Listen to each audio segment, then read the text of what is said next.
Let's forget about the super complex battle of firewalls and algorithms for just a moment. What if I told you our biggest vulnerability and our greatest defense wasn't in some line of code, but in our own daily habits?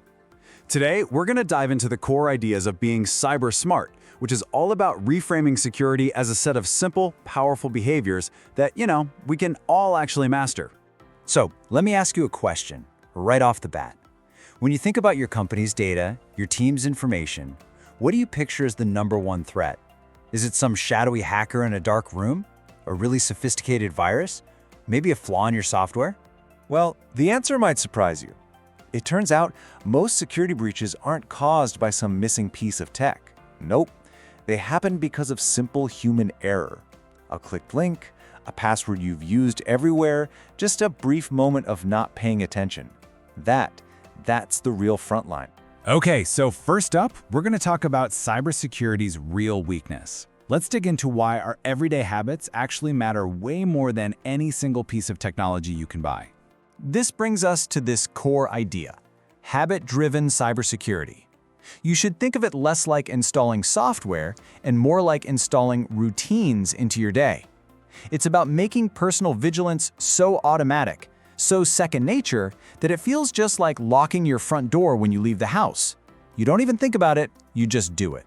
So if human behavior is the problem, it has to be the solution, right? And that's where Section 2 comes in, the 5 cyber anchors. Let's look at the core habits that really form our best defense. And here they are. These are the 5 anchors of what we'll call good cyber hygiene. As you can see, it all starts with strong authentication.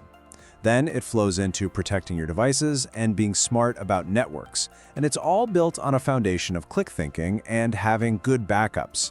Let's walk through what each of these really means day to day. So, anchor #1, strong authentication. The weak approach, we all know what this looks like, right? A simple password you've used on 10 other sites. The strong habit involves 2 things. First, a unique, complex password for every single account. And second, enabling multi-factor authentication, or MFA.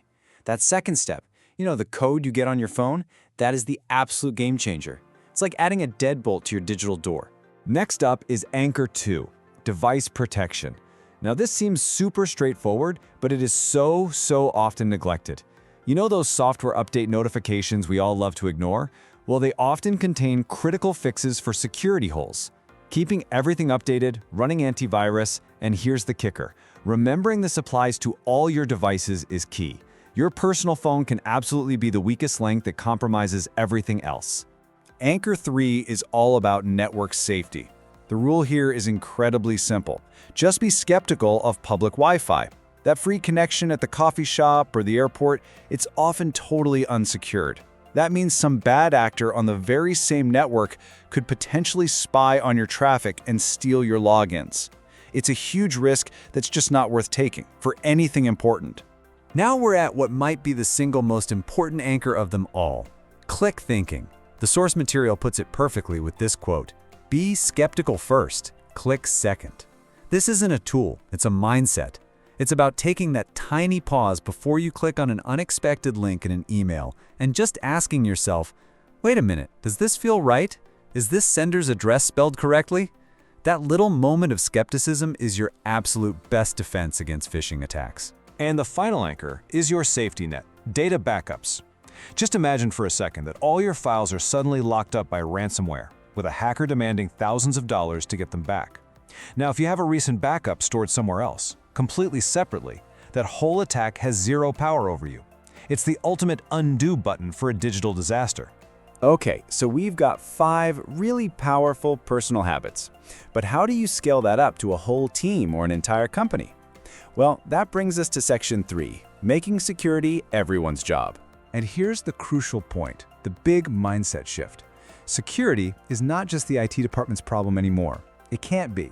To really be effective, it has to be a shared discipline, something that's practiced by absolutely everyone, from the newest intern all the way to the CEO. So here's what that shared responsibility actually looks like. For employees, it's about making that switch from bad habits, like reusing passwords, to smart ones, like hitting that report phishing button. For leaders, it's about leading by example. But you know what's even more important? Fostering a blame-free culture. Because if people are afraid to report a mistake, the organization stays completely blind to threats until it is way, way too late. And we know for a fact this approach works. This chart here shows the typical results from a phishing simulation. See that first bar? That's the initial failure rate. It's usually pretty high. But after consistent training and really building these habits, look at that drop. It's dramatic. It is crystal clear proof that these habits directly reduce risk. Okay, so how do we make all of this stick?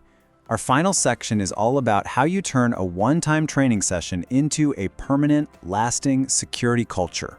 Building this kind of culture means weaving security into the daily workflow. It's not about one big, boring annual training. It's about constant, small touchpoints, little reminders in team huddles, maybe some posters, tying performance goals to security, and critically, making the process for reporting an incident incredibly simple and safe. When security is everywhere, it just becomes second nature. Ultimately, this is the main takeaway from all of this. The tools will change, the threats are always going to evolve, but the goal stays the same, a permanent shift in mindset. Cybersecurity isn't a product you buy, it's a culture you build, one habit at a time. So I'll leave you with this one last question. We've covered 5 really powerful anchors, from strong passwords to click thinking. Of all of them, what is the one cyber habit you are going to start, or maybe just get a little better at, starting today?